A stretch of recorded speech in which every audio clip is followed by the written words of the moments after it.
We're very lucky to have with us live in the studios this morning Neil Chance and Jack Matthews. Neil Chance is a retired Boeing worker with 42 years at the company. He was the former president of the IAM and AW District Lodge Local E, the avionics technicians on the flight line. Jack Matthews is also a retired Boeing worker with 26 years at the company, and he was a crane operator at the Everett plant. Neil and Jack, thank you both for coming in, spending time with us this morning. Well, thank you. Yes, great to be here. So let's start out. Tell us, you both have a long history at the IAM and Boeing. When did you both start? Go ahead, Jack. Okay. Well, I actually didn't have 26 years. I think it's more like 24. But, well, my family has a long history in labor. My grandfather was a charter member of ILWU Local 19 here in Seattle. Both my uncle and my father were members of that union. I had some union experience before going to Boeing, but I joined the union when I hired in, and that was 1984. Yeah. ILWU has a very rich history, labor history. Oh, yeah. My grandfather, prior to Bloody Thursday, his name was Carl Floyd Matthews, and they called him either Carl or Floyd, but after Bloody Thursday, he was known as One-Eyed Matty. Wow. All right. Okay, Neil Chance here, and I started working at the Boeing Company in April 15th, 1957, and retired 42 and a half years later. And during that time frame, I was a union member just 40-some plus years. So, and as you were told on the introduction, I have worked my way through the ranks of the union and was the president of a local. And we'll let it go and move on from there. All right. So recently in the news, we have seen coverage of a proposal, a new contract put forth to the IAM. It was appeared to be a fairly rushed job on Boeing's part, but in addition to our governor calling for a special session and the largest tax giveaway in state history for a company, there was also a deal appeared to be brokered to get the IAM to sign on to a new contract. Do you think that's accurate summation, and what's your take on that deal that was proposed? Yeah, it is, but before we get into that, I want to do a disclaimer. You know, I'm not here in an official capacity to represent the union or the Boeing Company. Any observations or opinions that I have is strictly my own. And that's the same with me. Very good. So what is your take on what's transpired? Well, you know, Jack has seen this, and I have too. In our years at the company, we've put on our fair share of time at the picket lines, and the company walks in, they throw whatever it is they want to give you on the table, and that's it. You can massage it, you can move the money around, you can do whatever you want, but that's it. And that's exactly what happened this time. It's only this time I think it's kind of more under corporate blackmail, because they say, take it, or we're going to do this, or we're going to do that. And it's, it's not good. That's just exactly the way I feel, with one exception. I don't consider what they dropped on the table to be a contract. I believe it to be the gutting of a contract. And I believe that if it's ever accepted, you will see the death knell for unions in this country. The IAM is one of the largest unions left. And when the leadership in that huge union starts rolling over and playing lackey and lapdog for management, that signals something, and it's not good. Not good for the working man at all. Well, the unions, the downfall started years ago. This is gonna heat up a lot of people, but it's a fact. When President Reagan decided that he was going to bust unions, he put together a whole slug of lawyers and sent them out saying, your objective is to bust unions. Go do it. And when he busted the air traffic controllers, he giggled every time he thought about that. He thought was his first official act. He got elected by working men voting for him because he really played up the fact that he was the president of a union, the Screen Actors Guild. Yeah. Hey, I'm labor. I'm just like you. Right. But unfortunately, it didn't work out that way. And ever since, we've been under the gun. It's been an uphill battle. And it just amazes me, the middle class of this country was formed by unions. They provided living wages. And now you look across this, I'm sitting here and I can see a map on the wall of the United States. And most of it is right to work for less states. And I'm going like, wait a minute, what happened to this country?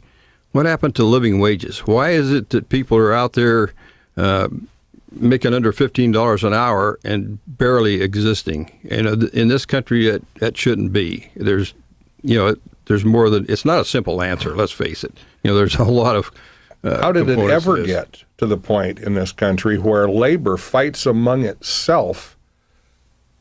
The non-union, bad-mouthing union, because we have more than they have. They could have it too if they worked a little harder at organizing. You work in a company that posts profits, huge profits in most cases nowadays, yet you're paid a substandard wage that you can barely live on. You cuss and swear every time you sit down to pay your bills, and it just isn't quite enough paycheck to make it to the next paycheck. And instead of doing something about your situation with your fellow workers, you badmouth those that did do something about it and get ahead, and that's got to end. People have to see we're all on the same team here. Well, that harks back to a time when if I was to meet somebody for the first time and the conversation come around to, what do you do for a living? And I said, well, I work for the Boeing company. And the expression that came out of their mouth was, oh, you work for the Lazy Bee. And that just griped me no end, because the Boeing's product has a quality of the Rolls Royce, and that quality is only put out that door due to the skills and the job integrity of the people who work there. Exactly. And so what indicates to me when I hear somebody say that is, number one, they're envious that I am making a living wage. That it bugs them that I'm able to make a living wage and have a few bennies on the side that are not too bad. And it's like, wait a minute, get off your rear end, get out there and do something about your situation. You can't just sit around and gripe about it. You got to do something about it. Although it's, to me anyway, it's very obvious, and I thought it would be obvious to everybody because of the way I was raised, raised in a union family, and I paid attention. There used to be actually in high school labor classes. I don't know that they even have them in college anymore, but I remember learning. You have a large company in one area, and that company is unionized, and the people that work there make a living wage. They get the decent benefits. Father gets up and goes to work in the morning. Mom gets the kids off to school. That's long gone. But that was life in the 40s, 50s, 60s, even into the 70s. That was the way it was here. And the companies, the peripheral companies that worked around this large, probably manufacturing, which is just about gone, their employees benefited from that, because in order for those companies to get and retain good workers, they had to start offering more money, better benefits. Never quite came up to what the union could get, because you're bargaining by yourself. You're not bargaining as a group, so you don't have the necessary power to get a little more. But when those union jobs are gone, and those large companies, if they're even here anymore, begin losing employees, or giving away employees to other countries, all those peripheral companies are going to see their wages and benefits hit rock bottom. No matter how bad it gets for the union company, those peripheral companies are going to be much worse off. Well, but nobody seems to understand the concept anymore. And it worked for decades. It would still work. Well, look what happened to the trades. You know, you had carpenters unions, you had plumbers unions, you know, the whole 9 yards, and they all made living wages. Most of those unions are a thing of the past. You know, about the only thing left is aerospace industry and the longshoremen. You know, I mean, it's really pathetic. And you look around and you see these people struggling with these non-existent jobs almost. I mean, they don't pay anything, and they're trying to live on it. And it just makes you sick when you know that there could be a better way. There really could. That was one of the items in the current proposal coming out of Boeing was starting at a $15 an hour wage, which, as you've stated, is not enough to feed a... No, that's not a living wage. In some of the disciplines at Boeing, and hourly work, and work governed by the IAM, current starting wages, if you are what they call pay grade A, which is janitorial exclusively, I believe it's $11 an hour. And it goes up to 19, and I don't think they even get raises. I could be wrong there. I think they do get a bonus when anybody else does, but their wages are pretty well frozen at $19 an hour after a period of 6 years. The next step up would be pay grade 1, and I believe that starts at about $13 an hour.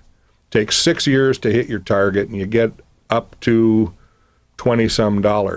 And every pay grade after that, higher in rate goes up, and it goes to grade 11. I think it's right in the neighborhood of about $1 an hour. Each pay grade starts. Yeah, and the top pay grade, which is 11, is a little over $40 an hour. There's a handful of people in that. I was just going to say, you can count the number of grade 11s these days on one hand just about, because the company is, you know, they've seen, okay, these guys are making too much money. We're going to do away with that grade 11 system.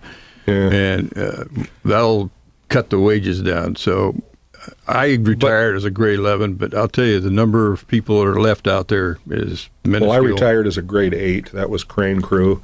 There's a pretty good number of grade 8s throughout the factory in various functions. And I think it's paying pretty close to $40 an hour right now. It was 32 or 3 when I retired. But what they want to do is to take that, and when I hired in, it was a 3-year window. You hire in at your step 1 pay, and in 3 years you move up to your target. I think it was the second contract after I was there, they changed, might have been the first one, they changed, so it took 6 years to hit your target. Yep. And this abomination that they just dropped on the table, 16 years to hit your target wage. 16 years. And you can't keep up with the cost of living. Does a surgeon take 6? Maybe he does. A surgeon probably does take 16 years to hit his target. But we're not surgeons. We build airplanes. And with a rich history of building them well, in, let's say, in comparison to the facility in South Carolina that's having trouble rolling planes out. Yeah, they're lucky to get one airplane a month out the front door, and up there in Everett, they're stacking them out the door like cordwood. And that's strictly the fact that you have a base up here in the Northwest of people who have the skill levels to do the job. It's, you know, it makes a big difference. And I tell you, the company, you got to keep that Rolls-Royce quality, because if you don't, at the price they want for those birds, it ain't going to be long till you're going to have a real problem on your hands. A friend of mine that I worked with said to me recently that if Bill Boeing could see what they're doing now, he'd be rolling over in his grave And I said, no, he's not rolling over. He's climbing out. he's angry. Well, when you say what they're doing, expand on that. What are they doing specifically that is bringing Bill Boeing back? At the time I hired in, I think was right on the cusp of the change. My uncle had been I think he was the head photographer for the company from the 40s until he retired in the 80s sometime. If I can mention his name, Vern Rutledge. My mother was a secretary back in the 40s and then quit to have kids, and she went back in the 60s and worked until she retired in the 80s. And I hired in, I think, like I said, 86, yeah. And that was right on the cusp when the engineers no longer ran the company, and it became lawyers and bean counters. Yep. And as soon as that happened, well, it's most of the jobs you did there, I mean, sure, some of them are awfully repetitious, and there's a lot of, mechanic you're just part of the machine, a lot of the jobs. But in every one of those jobs, you could take pride in the end result, and people did, and it was fun. But they have sucked every bit of the fun out of the entire operation. People work in fear now. It's just, I'm glad I'm retired. Yeah, I remember when the bean counters took over, and it really did. It changed the whole scope of the plant, so to speak. The people there, they used to really enjoy going to work. It was a fun job, and they took pride in the product that, like Jack was saying, they took pride in their product that they put out. We all did. It was really neat to work for a company that had a product that world over, that name was recognizable. I mean, you go out to the airport and you're out there at the jetway waiting to board the airplane, you look out the window and you see this plane sitting there and it has Boeing written on it. Now, those people that see that don't give it a second thought afterwards, because that name says quality. I'm going to have a good ride. And so it makes everybody else proud to say, yeah, I helped put that name on that thing that's parked out there that travels millions of miles and carries millions of people and does it safely and, comfortably for the most part, except for the airlines. They determine how much seat space you're going to have. But anyway. They suck the fun out of it. Yeah, they kind of do. But, the fact is, once they see that name on that aircraft, they don't give it a second thought because it's built in. To be fair, I have to say that I believe just all of my former coworkers and everybody that's there today, they must still have that same sense of pride when they finish the job. But the pride is in what they do. The pride is in the product. I don't believe there's any pride in the company anymore.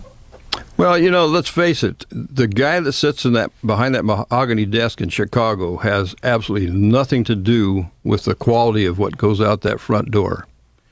It's the guy with the technical skills and the engineers with their skills that combined with the pride that puts that quality into that product. That's, you can't get around that. That has to be. So, anyway. So how do you were talking earlier about the number of companies that surround these manufacturing facilities and the people that benefit there. I think some of those people, if you read the comment section of local papers, which I don't actually recommend anyone to do, but I do. But these people are basically like saying, "Oh, great, thanks IAM for not doing the contract, because now you're gonna screw the rest of us over by you're giving that up." It's part of the race to the bottom. Yeah, I was going to say. In fact, it's just taking the lead on that race. And they don't see it. When it was announced what they were going to be voting on, the car dealerships around here start salivating because they're going to get that $10,000. Oh, the sides are already up. Yeah, all up and down Highway 89. And I just chuckle at that because now they're crying the blues because the IAM says, no, you screwed with us enough. We're not going to buy into this. And so now the car dealerships are going like, oh, geez, what are we going to do with all these cars out here on the lot? Well, that's the way it goes. But, getting to that contract thing, I really kind of feel sorry for Tom Robuski. I think he was put between a rock and a hard spot. And unfortunately, the hard spot work kind of won out. And he put that thing before the membership to vote on. And, I have to speak just for myself, but I tell you, I would have taken the alternative. That thing would have never seen the light of day. The membership would have never voted on that thing, period. It was I just couldn't believe it. Because, I put all those years in serving the union and the membership, and I looked at that and I'm thinking, God, all that work and all that effort that I put in is going down the toilet. It's I can't believe it. I would no way have anything to do with that piece of what that got tossed on the table. And I have to kind of feel sorry for Tom because he was being pounded by the state. They wanted a piece of the action. He had the higher echelon of the IAM beating him on the head and giving him ultimatums. And, of course, the corporate greed was rearing its ugly head, and they were doing the hard sell. So there he was. In his favor, I got to say, though, that when he first stood up, he tore up the contract. Yeah. They straightened him right out after that. Well, yeah. When I heard that, I'm going like, oh, yeah. Tom, I know where you're at. I know what happened, and I'm sorry that you're in the hard spot. But, like they say, if you're going to take the reins, you better be able to steer the horses because that's the job. He's the president of the local chapter of He's the district president of our locals out here. Of 751. District, yeah. He's a district Our union president. sets it up a little different than most. A local in most unions would be that office that represents the people in that town working in that industry, but ours is District 751, and within that, there's four locals, yep. And each local has certain work disciplines. Like I was in Local A, which is manufacturing.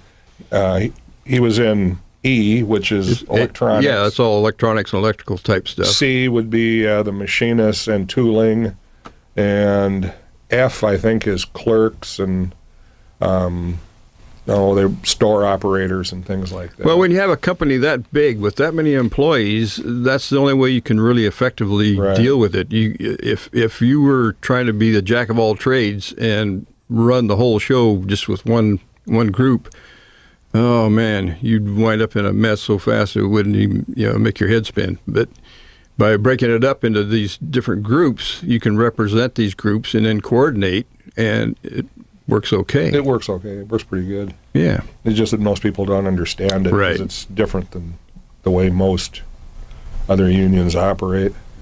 So do you anticipate that Tom will be voted out of his position and a stronger candidate?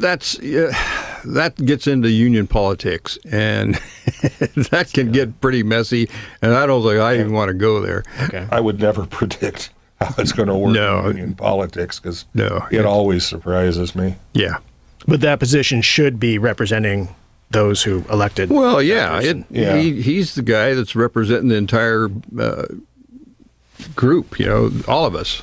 Well, not me anymore, but I keep thinking myself. Well, as retirees, I think both of us are we're still dependent on the company. I'm still in the union. We need, you read about so many manufacturing companies going out of business, and all of a sudden, nobody gets retirement. It's gone, disappears. There was some laws made many years ago, I think under Reagan. Could have been Bush the first, but they were allowed. It used to be that the money for retirement was like in a lockbox. It couldn't touch it. Couldn't touch it. It couldn't be added in as part of the company's value. And I don't understand all the implications and intricacies of it, but that changed. And so now a company actually is allowed to not meet the necessary amount that they're going to have in the future in retirement, just as long as they see that the checks get out on time. And in a real bad economic downturn, one that either shuts down a company or brings it to its knees, you're going to see a lot of retirements disappear. That's scary, especially when you're retired. I really hope that law gets changed back. And that appears to be the trend with the across the board for corporations here in the U.S. of elimination of pensions and moving people into 401ks. Yeah, well, I know this guy that flew. He was a captain for United Airlines and flew the long-haul flights from here to Australia, and he had been putting his money faithfully into the pension plan and thought he was going to retire and live really nice. And guess what happened to United? Guess what happened to his pension plan? So, you can't always depend on it. So, just a few minutes left. So, any sense for at this point with what has transpired in the last couple of weeks, what we can expect out of Boeing or the IAM? I mean, Boeing's making these noises that they're going to start looking at out of state. This may be wishful thinking on my part, but building airplanes, I believe, is almost to the level of being built into the DNA of the people that live in this area.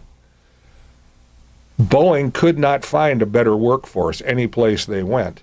They might find a workforce that'll work for half the money and not ask for any additional benefits, but they're going to have a lot of trouble, as has been evidenced by all of the problems that they've had over the past 10 or 20 years with parts coming in from overseas that they can't use on an airplane. They have to retool They have and to be rework retooled and reworked. here. Yeah. I remember a period when they couldn't put landing gear on 767s for months. They had to put dummy landing gears on them because the stuff that was coming in was unusable. I believe it was the 67. They don't want to go through that again. They couldn't possibly. So I think what this was their first offer, not their last offer. They just wanted to see what would happen. If the membership bit and got scared because it's ruled by intimidation once again, hey, we won. We've got them. We got them now. But that didn't happen. So now they'll go back and look at it again. Yeah, well, unfortunately, Jack, though, there's other things that are out there in the real world that's putting forces on this, and sometimes the company can't control it, and that's a backstory that's going to take a while. So I'm not going to get into that. But when you start trying to sell your widget in a worldwide market, the marketplace changes out there, and that's going to affect on how you do business.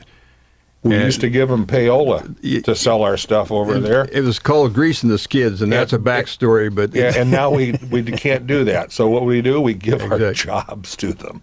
I'm just amazed. Yeah, but there's a lot more to that backstory. But yeah, you're right. That's where I was going with that. So yeah, like just the recently announced deal with manufacturing in Abu Dhabi, I believe.